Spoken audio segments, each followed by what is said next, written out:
ছোট ভাই আস্তে আস্তে মা কিন্তু শুনে ফেলতে পারে, কারণ মা ভোরবেলা সজাগ হয়ে যায়। ছোট ভাইটা আমার কথা না শুনে শব্দ করে ফেল, তারপর মা আমাদের দুজনকে একই রুমে। ভোর রাতে হঠাৎ ঘুম ভাঙা।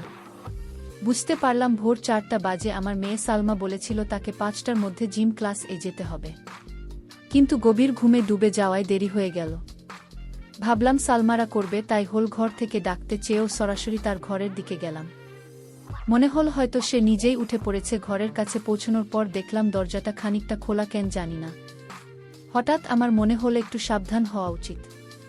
দরজার সামনে পৌঁছানোর আগে একটু থেমে গেলাম, তারপর ধীরে ধীরে পা বাড়িয়ে দরজার কাছে পৌঁছালাম। বাইরে থেকে দেখতে চেষ্টা করলাম। দরজা সামান্য ফাঁকা দিয়ে ঘরের ভিতরে চোখ রাখতেই এমন একটি দৃশ্য দেখলাম যে আমাকে হতবাক করে দিন। আমার পুরো শরীর ঠান্ডা হয়ে গেল। আমি দরজার পাশে থমকে দাঁড়িয়ে গেলাম। আমার মেয়ে সালমা বিছানায় ঘুমিয়েছিল, সে পাশ ফিরে শুয়েছিল, তবে তার শরীরে অর্ধেক ঘুরে যাওয়ায় সে কিছুটা অন্যদিকে ছিল। তার পরনে ছিল একটি লাল রঙের টি শার্ট এবং কালো জিন্স। আমি দেখলাম ঘুমের মধ্যে তার টি শার্ট কিছুটা উপরে উঠে গেছে। সে বিছানার এক কোণে শুয়েছিল, তার থেকে সামান্য দূরে, প্রায় 1.5 ফুট দূরে। আমার ছোট ছেলে রাসেল দাঁড়িয়ে ছিল। রাসেল এতটাই কাছে দাঁড়িয়েছিল যে সে সালমার দিকে এক দৃষ্টিতে তাকিয়েছিল, কিন্তু সে শুধু তাকিয়েছিল না, যেন কিছু করার চেষ্টা করছিল। আমি ভেতরে কি ঘটছে তা দেখেই বিষয় জেনে গেলাম। এই মুহূর্তে আমার মনে হলো, হে ঈশ্বর, এখন কি করব? এই ছেলেটি এত সাহস পেয়েছে যে আমার উপস্থিতিতেও সালমার ঘরে ঢোকার সাহস দেখাচ্ছে। আমার মনের মধ্যে আতঙ্ক কাজ করছি। রাসেল যে আমার 18 বছরের ছেলে, সে কেন সলোমন যে তার 25 বছরের বড় বোন, তার প্রতি এমন আচরণ করছে? তার সাহস যে দিনে দিনে বেড়েই চলেছে। এই পরিস্থিতি দেখে আমার মনে ভয় ঢুকে গেল, এমন কিছু যেন না ঘটে যা তাদের দুজনের জীবনকে নষ্ট করে দিতে পারে। আমি কখনো ভাবিনি যে রাসেল এমন কিছু করতে পারে, তবে এখন সে বড় হচ্ছে, আর তার আচরণ আমাকে চিন্তিত করে তুলেছে। আমি আগে কখনো রাসেলের এমন আচরণের দিকে তেমন মনোযোগ দিন, তবে সময়ের সঙ্গে সঙ্গে লক্ষ্য করলাম সেজন্য সালমার প্রতি একটু বেশি মনোযোগী হয়ে উঠেছে। সালমা ছিল তার থেকে 5 বছরের বড়। তার নিজের একটা ভিন্ন জীবন ছিল, কলেজ, বন্ধুবান্ধবের আলাদা একজন। তার সেই যোগাসনের থেকে একেবারেই আলাদা। তারা একসঙ্গে বেশিরভাগ সময় বাড়িতে থাকত, কিংবা আমাদের পুরো পরিবার একসঙ্গে কোথাও গেলে যেমনটা সাধারণ ভাইবোনেরা করে, তারা একসঙ্গে হাসি তামাশা করত, একে অপরকে ঠাট্টা করত, কিংবা ছোট ছোট দুষ্টুমি করত। সলোমন সব সময় তার সঙ্গে খুব স্বাভাবিক ও নির্ভীক আচরণ করত। সম্ভবত সালমা এই নির্ভীক আচরণে রাসেলের মনে তার প্রতি এক অদ্ভুত আকর্ষণ তৈরি করেছিল।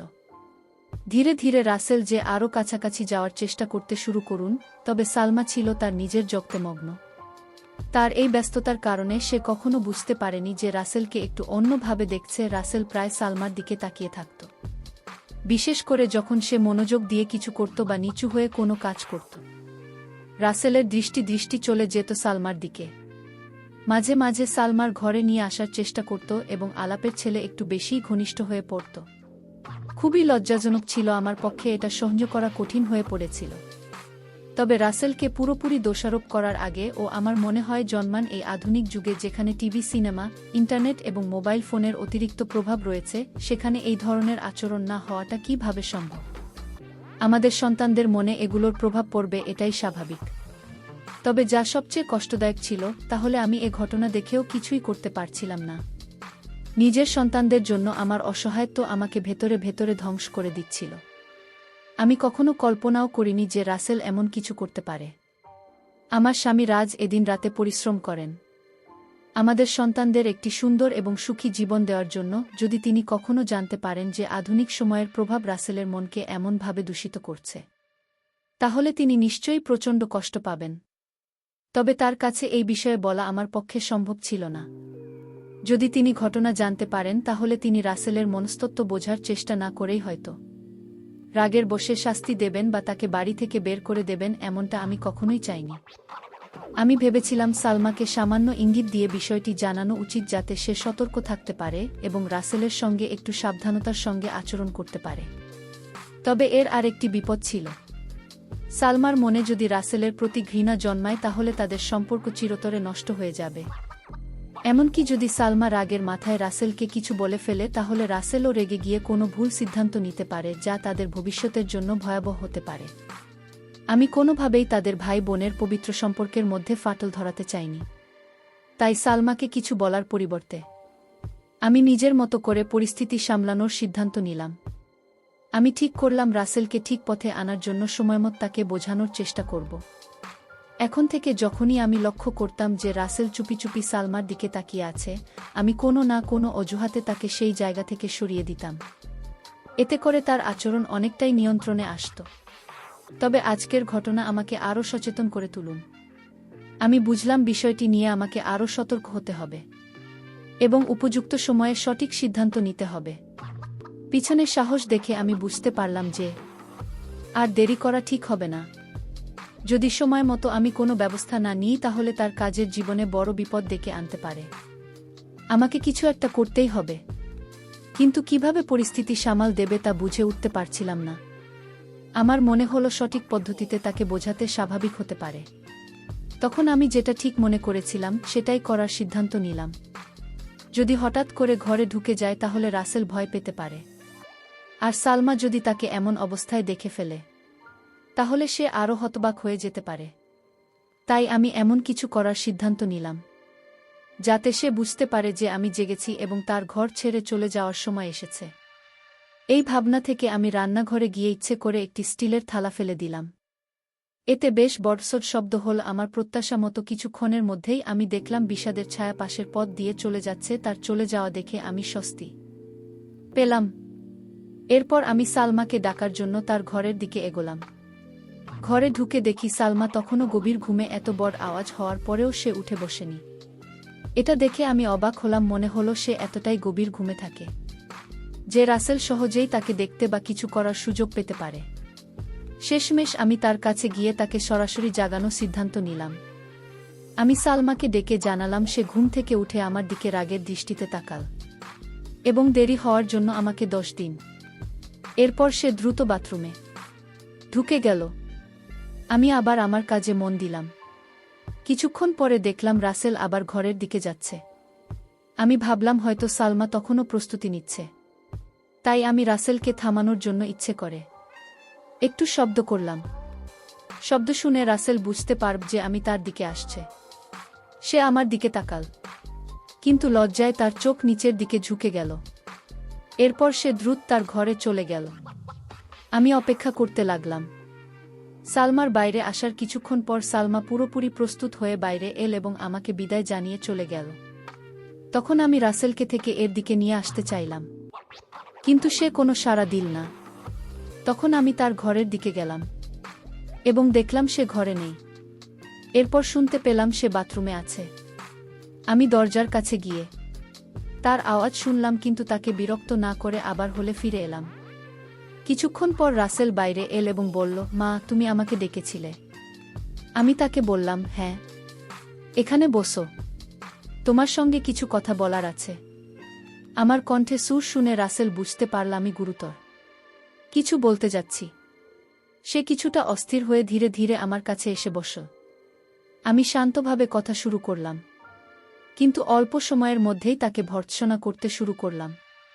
আমি সালমার ঘরে তার গোপনীয়তায় হস্তক্ষেপ করার বিষয়ে সরাসরি কিছু বলেননি, তবে ইঙ্গিত করলাম। আমি তাকে বোঝালাম যে আমি তার এমন আচরণ আগেও লক্ষ্য করেছি। রাসেল দ্রুত বুঝতে পারে যে তার কাজ আমার চোখে ধরা পড়েছে। ভয়ে তার মুখ শুকিয়ে গেল। আমি আরও কড়া সুরে বললাম, যদি সে আবার এমন কিছু করে, আমি তার বাবাকে সব বলে দেব। এই কথা শুনে রাসেল কেঁদে ফেলে বলল, মা, প্লিজ এমন কিছু করো না, আমাকে মাফ করে দাও। সে বারবার আমার কাছে ক্ষমা চাইতে লাগে এবং প্রতিশ্রুতি দিল যে সে আর কখনো এমন কিছু করবে না।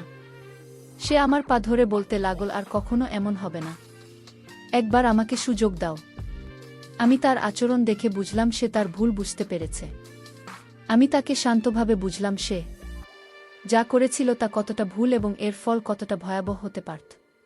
আর যদি কেউ জানতে পারে তাহলে কতটা অসম্মান হবে। শেষমেশ আমি তাকে এই প্রতিশ্রুতি দিতে বাধ্য করলাম যে সে আর কখনো এমন কাজ করবে না।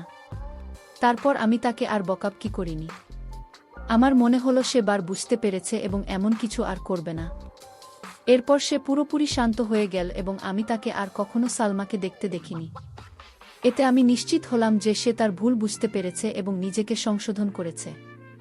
এরপর প্রায় 1 মাস আমি তার থেকে একটু দূরত্ব বজায় রাখলাম এবং খুব কম কথা বললাম, যাতে সে বুঝতে পারে যে সে যা করেছিল তা ভুল ছিল। ধীরে ধীরে সব কিছু স্বাভাবিক হয়ে গেল। আমরা আবার আগের মতো হাসি মুখের সঙ্গে কথা বলা শুরু করলাম। সবকিছু আগের মতোই সুন্দরভাবে চলতে লাগল। কিন্তু একদিন আমি তাকে আবার সালমাকে দেখতে ধরে ফেললাম। যদিও সে বেশ সতর্ক ছিল, তবু আমি লক্ষ্য করলাম তখন আবার আমার রাগ হতে শুরু করল। কিন্তু এবার আমি আগের মতো তাকে বকাঝকা করিনি, কারণ তার প্রতি আমার চিন্তা বাড়ছিল। সে আমাকে বলেছিল যে তার একটি প্রেমিকা আছে এবং সে তার বন্ধুদের সঙ্গে সময় কাটায়। তবু কেন সে সালমাকে এভাবে দেখার প্রয়োজন বোধ করি, তা আমার মাথায় আসছিল না। তখন আমি ঠিক করলাম এই বিষয়ে আমি আবার তার সঙ্গে কথা বলবো। 3 দিন পর দুপুরে আমরা দুজন বাড়িতে একা ছিলাম। সে তার ঘরে ছিল আর আমি আমার ঘরে বিশ্রাম নিচ্ছিলাম। আমি ভাবলাম এখন সময় এই বিষয়ে কথা বলার। আমি তার ঘরের দিকে গেলাম। দরজা বন্ধ ছিল। আমি দরজা খোলার চেষ্টা করলাম, কিন্তু সেটি ভিতর থেকে লক করা ছিল। আমি দরজায় নক করলাম এবং তাকে ডাকলাম। সে ভেতর থেকে সাড়া দিন এবং দরজা খুলে দিন। আমি জিজ্ঞেস করলাম দরজা বন্ধ করে কি করছিলেন। সে বলল কিছু না, এই পেপার পড়ছিলাম। তারপর সে বিছানার পাশে থাকা একটি পেপার দেখান। আমি মনে মনে ভাবলাম যদি সত্যিই পেপার পড়েছিল তবে দরজা লক করার কি প্রয়োজন ছিল? নিশ্চয়ই অন্য কিছু হচ্ছিল।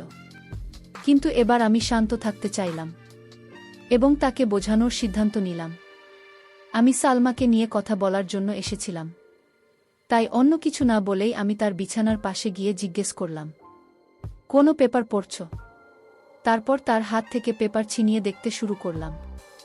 এটি তার কলেজের একটি বুলেটিন ছিল, যেখানে ছাত্রদের লেখা প্রবন্ধ, গল্প এবং কবিতা ছিল।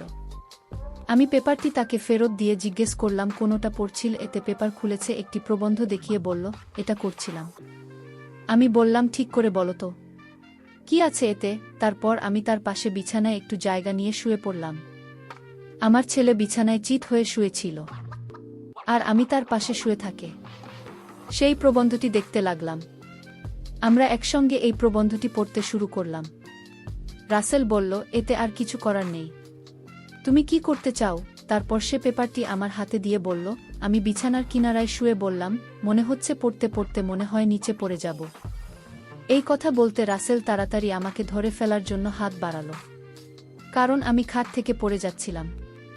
এরপর সে আমায় ধরে উপরে তুলুন। তার এই আচরণে আমার মধ্যে এক অদ্ভুত শিহরণ জেগে উঠল। রাসেল খুব বিব্রত দেখাচ্ছিল। সে মুখে বলল, মা। আমি হেসে বললাম, আরে কোনো ব্যাপার না, বরং তোমাকে ধন্যবাদ বলা উচিত। তুমি যদি আমাকে না ধরতে, তাহলে আমি পড়ে যেতাম। আমার কথায় রাসেলও হেসে উঠল আর পরিবেশ হালকা হয়ে গেল। আমি তাকে বললাম, এবার এটা আমাকে পড়াশোনা ও ছোট অক্ষর আমার ভালো দেখায় না। রাসেল পেপার নিয়ে পড়া শুরু করল। সে আমাকে আরও কাছে টেনে নিয়ে প্রবন্ধটি পড়ে শোনালেও তারপর বলল, এখন বাকিটা তুমি পড়। আমি পেপারটি হাতে নিয়ে পরের পৃষ্ঠা উল্টাতে শুরু করলাম। রাসেল আমার খাটে শুয়ে ছিল। একটি পৃষ্ঠা থেমে আমি মন দিয়ে পড়তে শুরু করলাম। কিছুক্ষণ পরে আমি একটু অস্বাভাবিকতা অনুভব করলাম। প্রথমে বুঝতে পারিনি, কিন্তু যখন ভালো করে খেয়াল করলাম তখন ব্যাপারটা পরিষ্কার হলো।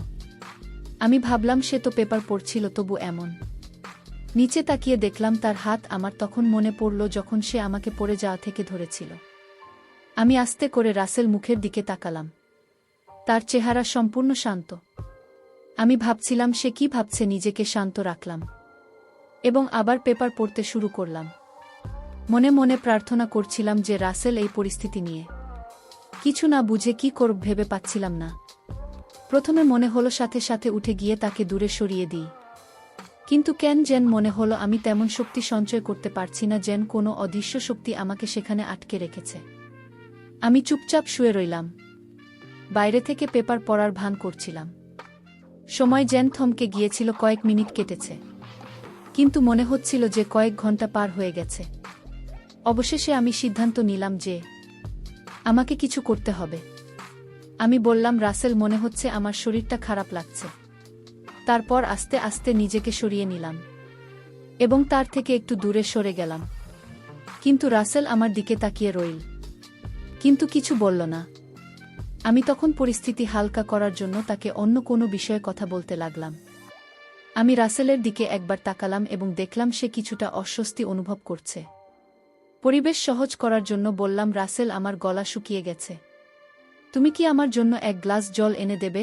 রাসেল বিছানা থেকে উঠে জল আনতে চলে গেল। সে রুম থেকে বেরোতেই আমি কিছুটা স্বস্তি অনুভব করলাম এবং মনে হলো তাকেও নিজের আবেগ সামলানোর সুযোগ দেওয়া হলো। যখন সে জল নিয়ে ফিরে এল, আমি তার দিকে তাকালাম এবং দেখলাম সে এখন অনেকটা স্বাভাবিক হয়েছে। আমি তার কাছ থেকে জল নিয়ে এক নিঃশ্বাসে পান করলাম। এটা আমি কিছুটা শান্ত পেলাম। রাসেল গ্লাসটি নিয়ে এক পাশে রেখে আবার বিছানায় এসে আমার পাশে বসল। আমরা হালকা ফুলকা বিষয় নিয়ে কথা বলতে শুরু করলাম। বন্ধুরা, আজকের গল্পটা এখানেই শেষ করলাম। ভালো লাগলে চ্যানেলটি সাবস্ক্রাইব করে পাশে থাকবেন। ধন্যবাদ।